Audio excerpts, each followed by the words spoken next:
Welcome to our tutorial on how to remove a label in Gmail on your PC. In this video, we will guide you through the simple steps to efficiently manage your labels and remove them when necessary. Let's dive right in. Step 1. Open Gmail by launching your web browser and accessing the Gmail website. Step 2. Locate the main menu icon at the top left corner of your Gmail interface and click on it. This will reveal a drop-down menu. Step 3.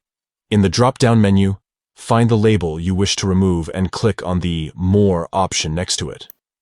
This will display additional options for that specific label. Step 4. Now, select the Remove Label option.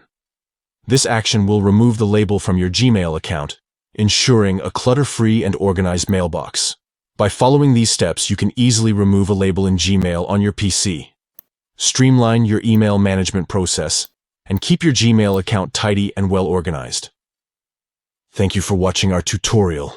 Don't forget to subscribe to our channel for more helpful tips and tricks. Enjoy a seamless Gmail experience on your PC with efficient label management.